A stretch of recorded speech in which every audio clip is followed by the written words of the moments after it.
Well, the topic I have for this afternoon requires us to shift gears, I think, shifting from history to some theoretical issues, and shifting from concern with the pre-Civil War period to the modern period.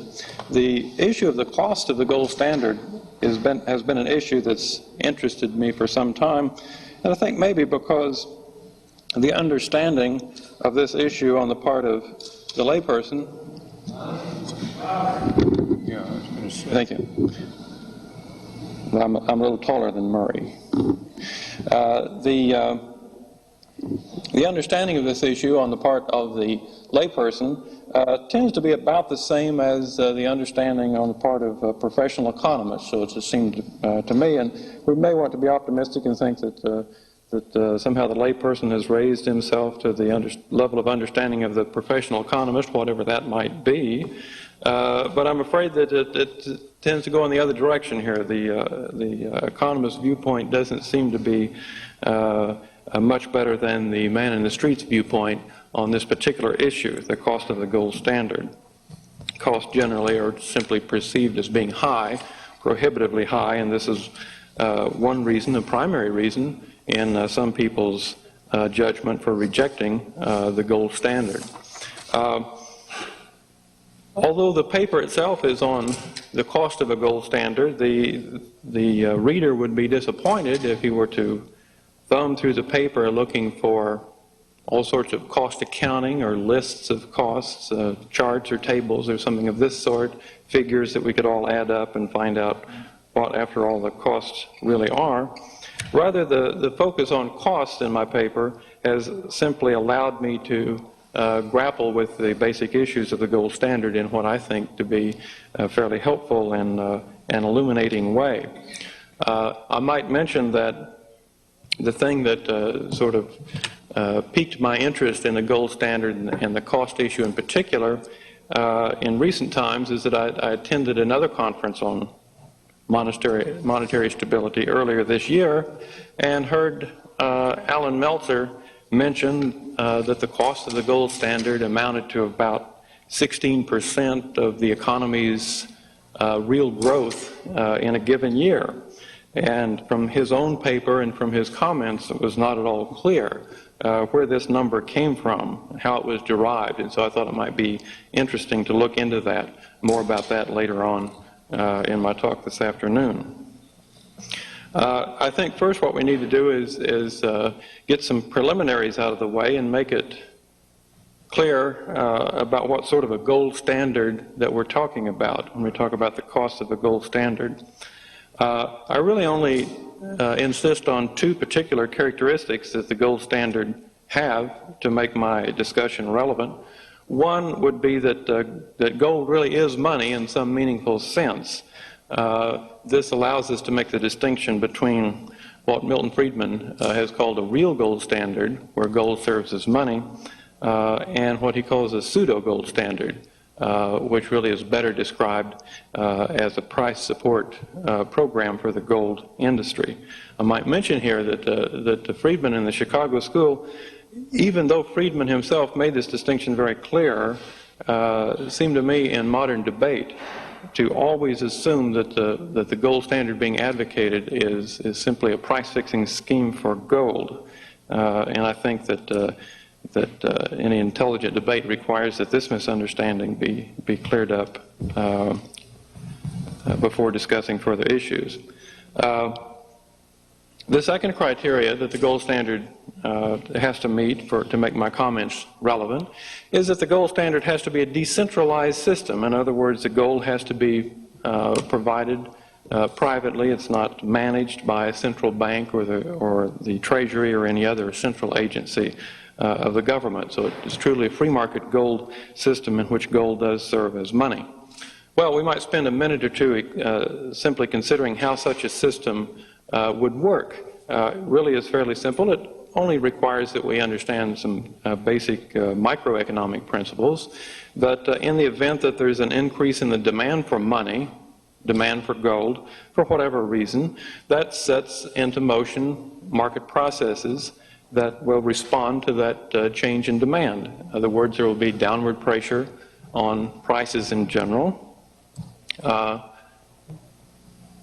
which is to say that there will be upward pressure on the value of gold, upward pressure on the prices of the factors of production that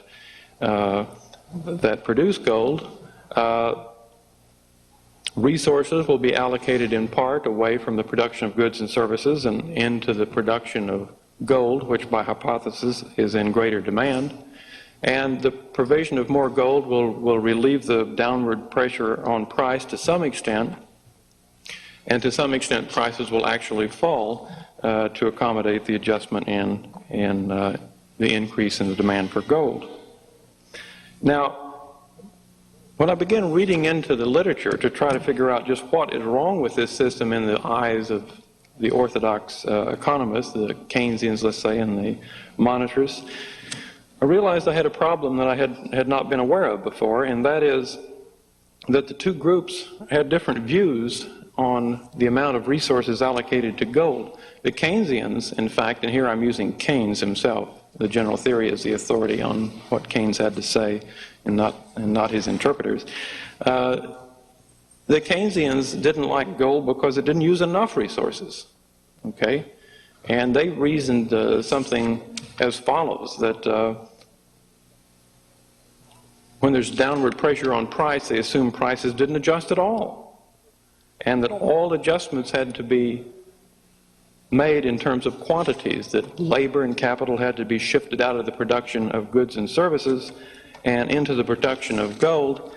And unfortunately, it just didn't take that many laborers, it didn't take that much capital to dig out the gold that would satisfy the demand. And for that reason, they found gold to be an unsatisfactory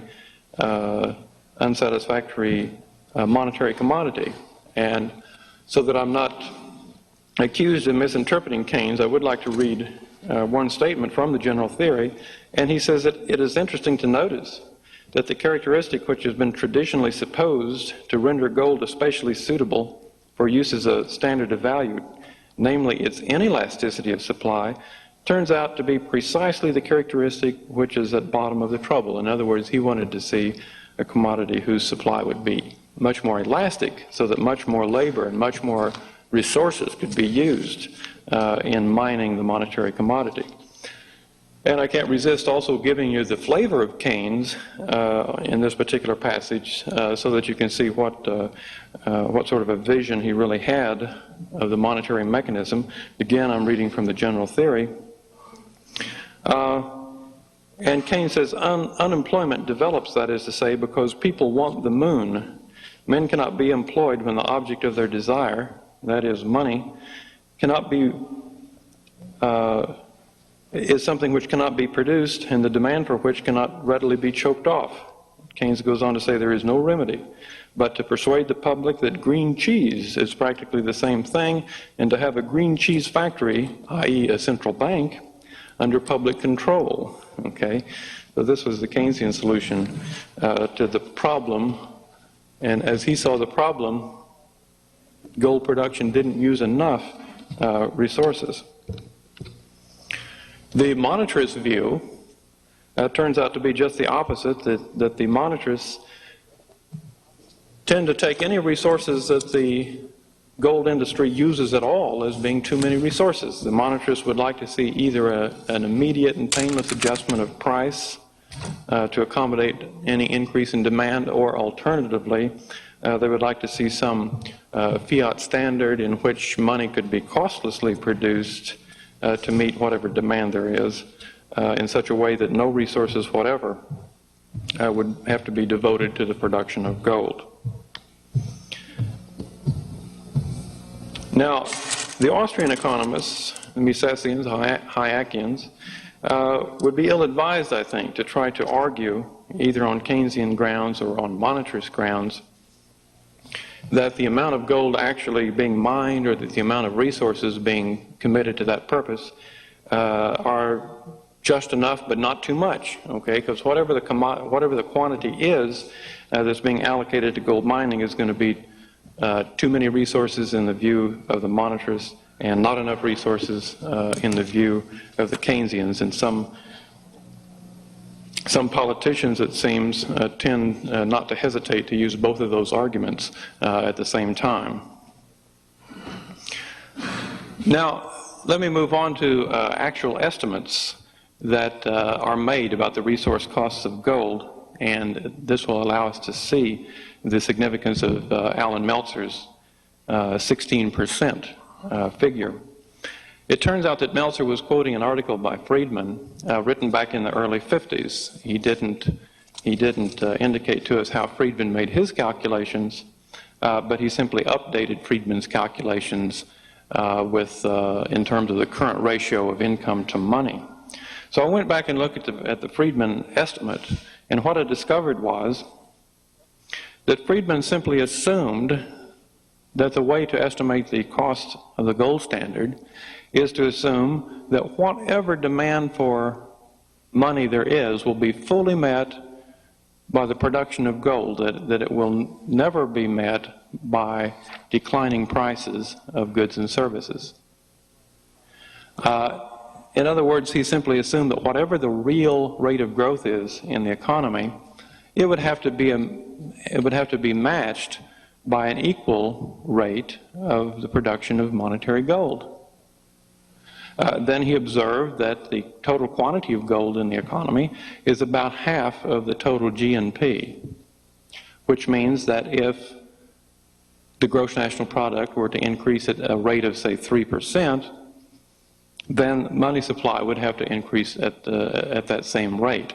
And since money constitutes half of GNP, then 1.5% of the economy's total GNP would have to be devoted to the production of gold. He adjusted these figures for changes in velocity, which is another way of measuring changes in the demand for money apart from the growth in the economy. And he found that the cost figures are a little higher still. Now, I found this a peculiar way to go about estimating the cost of gold for a number of reasons. One is that it has implications that the monetarists tend to gloss over, and that is that their estimate is tied very closely to the growth rate of the economy. And what that implies, for instance, is that in recent periods, when the growth rate of the economy has been zero, that would imply that the resource costs of gold are zero, okay? Based on their own calculations. You get a very ironic result in that it's costless to readopt the gold standard when the economy is not growing, especially ironic when we realize that the reason the economy is not growing is because it's suffering under unsound money in the current period. So that the monitors may see the cost now as zero. We can go back on the gold standard costlessly, but by their own calculations, as soon as the economy begins to grow again because of its adherence to sound money, the gold standard would once again become too costly and would have to be abandoned, I suppose. I've never heard a monetarist address this particular point or try to square Friedman's estimates with this particular implication.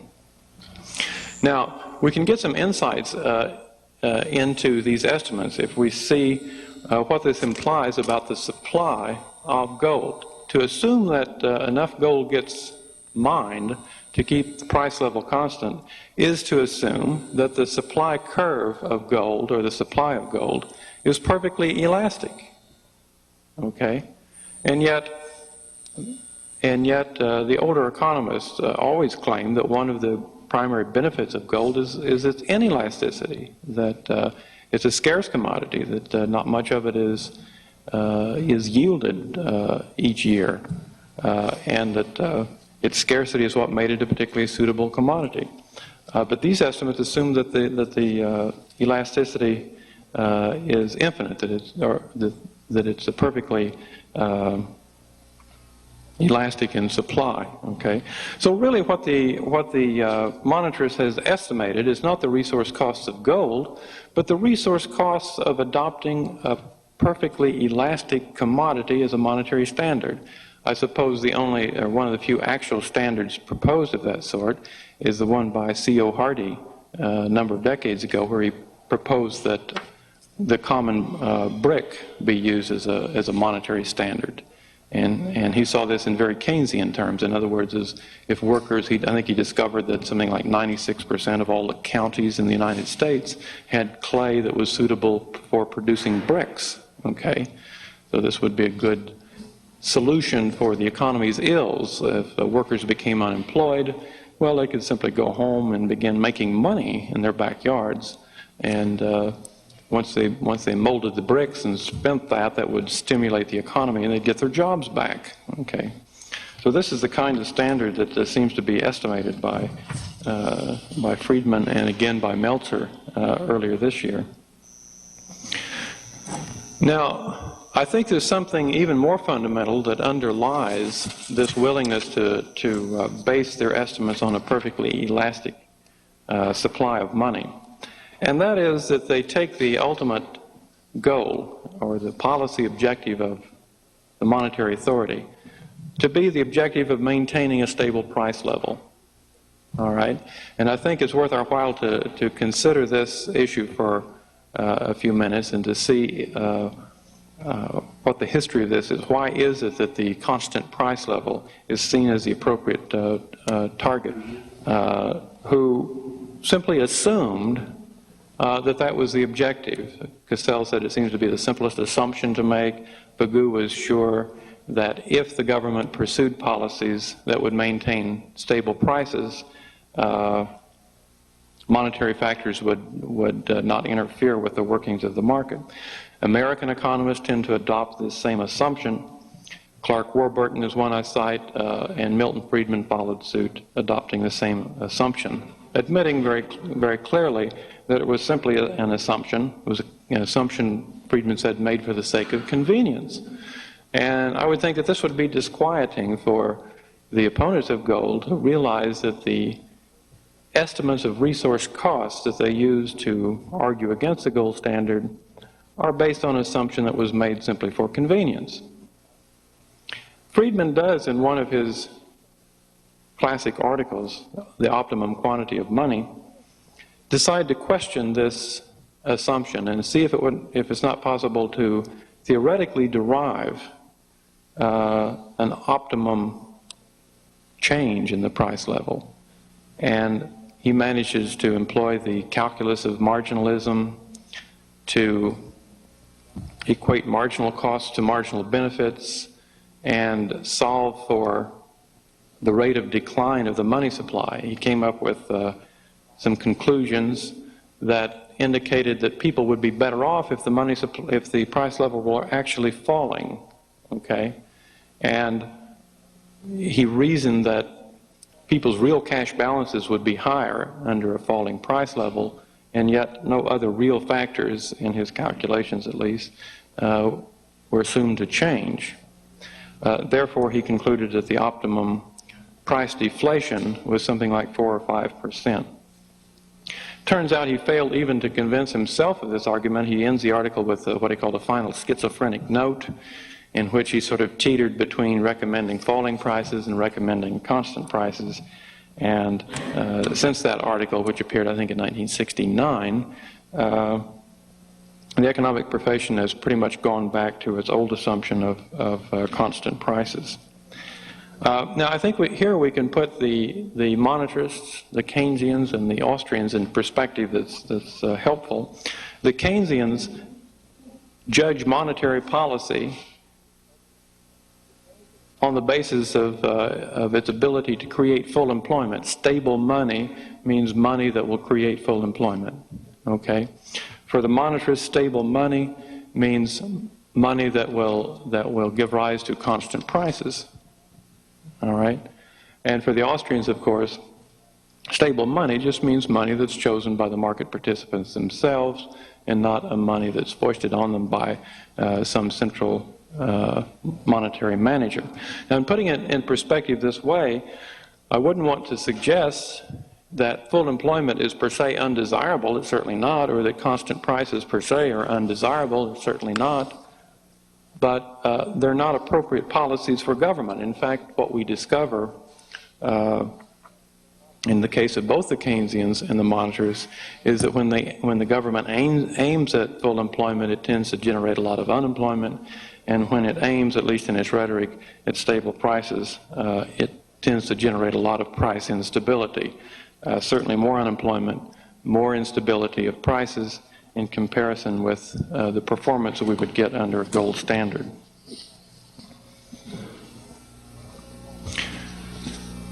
Well, I don't really know of counter-arguments to some of these claims. I don't see the monetarists dealing with the Austrian arguments. They may express dissatisfaction with the arguments, but I don't see any attempt to rebut point by point some of these arguments of the Austrian school. I do see a couple of reasons for people clinging to the idea that what we want to achieve through monetary policy is stable prices. One is a political feasibility argument. It's believed that it might be easier to get the central bank to behave itself, that is, to limit the printing of money, than it would be to get it to disband altogether. And I'd have to agree it would be easier. But I think that advocates of the gold standard don't expect the Federal Reserve Bank to begin behaving anytime soon, and they take that as one of the reasons to advocate a dismantling of the Fed rather than efforts to try to get it to behave. A second reason that people tend to favor stable money is because they tend to think of money as being simply a measure, a unit of account, a unit that is analogous to units of weight and units of length. And these arguments have some plausibility. They catch our attention, I think, that of course, carpenters would not fare well in their trade if they had measuring tools that fluctuated on their own. Or, point out in my paper, truck drivers would dread weigh stations even more than they do already if they had to wonder how heavy a pound is today. Okay, we have to have stable units. We have to have units of weight and units of length that don't change. And by analogy, so too, we have to have a stable monetary unit, one that doesn't change from time to time. Well, this analogy has a certain appeal to it, and it may be just the right medicine for to argue against, say, advocates of inflation, or to argue against people who advocate cheap credit, even though that will eventually lead to inflation. But I argue that for advocates of sound money, we have more to learn from the sense in which that analogy doesn't hold than the sense in which it does. It's possible to have a standard unit of length and a standard unit of weight, but there simply is no immutable invariant unit of value. That's simply not the nature of value. All values are relative, and they change over time. The attempt to search out a value that never changes is a throwback, I argue, to the old pre-subjectivist, pre-marginal economists, and to keep searching for such a thing is simply to unlearn all of the lessons in Ricardo's fruitless search. In my paper, I offer a counter-analogy, an analogy that tries to capture the essence of a unit of value more closely than the unit of weight and length. And I argue that the monetary commodity really is more of a reference commodity, a benchmark, a base point, okay?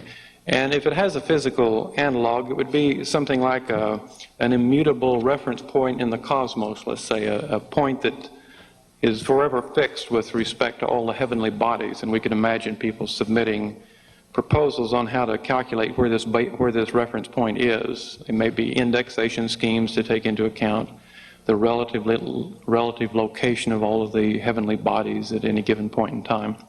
But such an exercise would be as elusive as it is useless. After all, the most relevant point for our own purposes is the point where cosmic developments have left us. And so it is with value, I argue.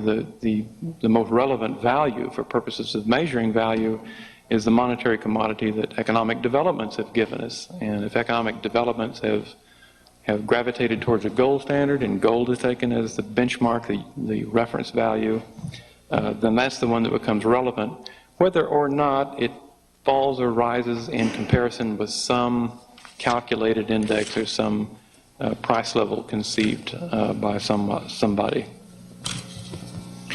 Well, now let me return to the resource cost issue once more, and point out what I see as two deficiencies in their argument that pretty much does away with the argument. One is that those cost calculations are much too narrowly conceived. Resource costs, after all, are only part of the costs of any standard, whether we're talking about a gold standard or paper standard.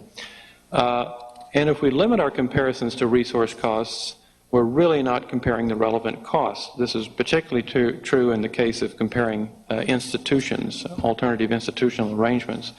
As an example, I mentioned that we might say that the resource costs of a penal institution that segregated criminals from the rest of society may be higher than the resource costs of an institution that just slapped the criminal's hand and turned them back loose in society. Well, that may be so. The resource costs may be higher, but the total cost, which would have to include the future crimes perpetrated by these criminals, would certainly not be higher. The resource costs here are just not relevant. The same problem occurs with monetary systems. If we want to consider the total costs of both gold and paper, we have to look at some critical costs of the paper standard that sometimes are overlooked. Cost of a paper standard includes the cost imposed on society of different political factions trying to get control of the printing press, the cost imposed by special interest groups trying to get the printing press to cater to them, printing money, benefiting the special interest groups, cost imposed by paper money issuers in terms of disrupting economic activity through their inflation as they cave into these special interest groups, costs incurred by businessmen in their attempt to hedge against future inflation caused by the monetary. All these have to count as costs too, okay? Just because they're not, quote, resource costs doesn't mean that they don't count. This really captures the meaning of a simile that I've heard attributed to Alan Greenspan, one that I wish the press would pick up on and ask Greenspan about it. And Greenspan said at one time that putting the state in control of paper money is like putting a penny in the fuse box, okay? And it may be true that the resource costs of the penny are less than the resource costs of the fuse, but surely the total costs, which have to take into account the possibility of a disastrous fire, would far outweigh the fuse. Now, people who are opponents of the gold standard tend to overlook the costs caused by the paper standard, but to itemize costs over and above resource costs that we get under a gold standard. And this usually amounts to costs in terms of the time-consuming adjustments of prices that have to be undertaken when increases in monetary demand are not fully met with increases in the quantity of gold. In other words, if there's an increase in the demand for money, some prices have to fall in order to make the money in existence satisfy the existing demand. But I think there are critical problems with this view. Usually it's conceived that we have productivity growth, the economy is growing, and therefore if you're under a gold standard, prices have to fall, it's costly for prices to fall, and therefore the government should increase the money supply, which they can't do under a gold standard. They have to have a paper standard to do that. The problem disappears, though, as soon as we see that the increases in productivity are not themselves economy-wide increases. That is, we really get increases in the productivity of some processes, we get prices of some goods falling, we get prices of other goods rising, we get a change in the pattern of price prices across the economy in response to productivity changes. Now, if you're on a gold standard, that just means that some prices that are falling will have to fall a little farther. Some prices that are rising won't have to rise quite so much. Some prices that would have risen won't rise at all. The prices just change in a different pattern, different from the one that would have governed had the productivity changes not taken place. Even if the government could stabilize some price level, it would not be easy to determine which price level to stabilize. Consider in a growing economy in which the real rate of interest is falling. If the government stabilizes the consumer price index, well, that means that the price of the factors has to rise a little bit to reflect the fall in interest rate. If the government stabilizes the factor prices, that means the consumer prices have to fall a little bit to accommodate the change in the interest rate. There really is no price level that could be stabilized that would prevent the prices on an economy-wide basis from adjusting to increases in productivity. Now, I go on in my paper to argue that the resource costs of gold are what I call it doubly irrelevant. And the first aspect of the irrelevancy is that it's a poor proxy for total costs, that we need to look at total costs and not resource costs. But the second argument, which I've seen made nowhere else in the literature, maybe it has been made if some of you know about this, I'd like you to tell me, and that is that counting the resource costs of gold against the gold standard implies that if you had a paper standard, all these costs would be eliminated. Okay? In other words, people tend to see the costs of gold, mining it, storing it, minting it into coins or bars, guarding it, all the rest. They see these as collectively wasteful activities, costly activities. And they count them against the gold standard and want a paper standard instead. But for this argument to hold up requires that these costs be eliminated when you go to a paper standard. Well, as soon as we make that assumption explicit, we see the fallacy in the argument. It really takes a naive view that the state can somehow repeal laws of economics to hold this view. The costs aren't eliminated at all. Under a paper standard, we still mine gold, we still mint it into bars, we still store it, we still guard it. We incur all those resource costs that we would have incurred under the gold standard, and arguably, we incur more if the monetary managers mismanage the paper money system enough.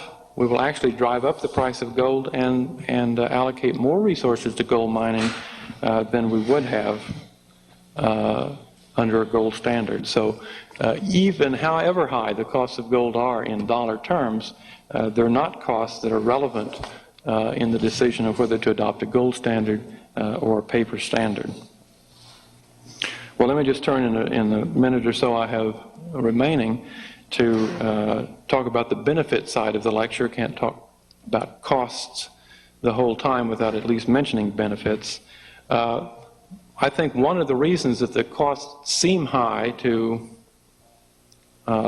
lay people and even to economists is that they neglect to look at the benefits. If you look at the benefits of a gold standard, you tend to see that the costs are very small by comparison. As Mises has pointed out, the primary benefit of the gold standard is simply that it makes the monetary system immune from government tinkering. Okay, and this, I think, is the only thing that we need to hold up as a major benefit. We don't want to claim that the government can never override the gold standard. Historically, it's shown that it can, but it takes a long time, a long struggle through use of coercion and propaganda to get the market to disband gold. And during that time, the economy can enjoy growth under sound money. Let me just conclude by saying that ultimately the costs of any action or any commodity, any institution, is the alternative action, commodity or institution foregone. The opportunity costs are the only cost that counts. The cost of one institution is foregoing another institution. The cost of a gold standard is foregoing a paper standard. The cost of sound money is foregoing unsound money. Thank you.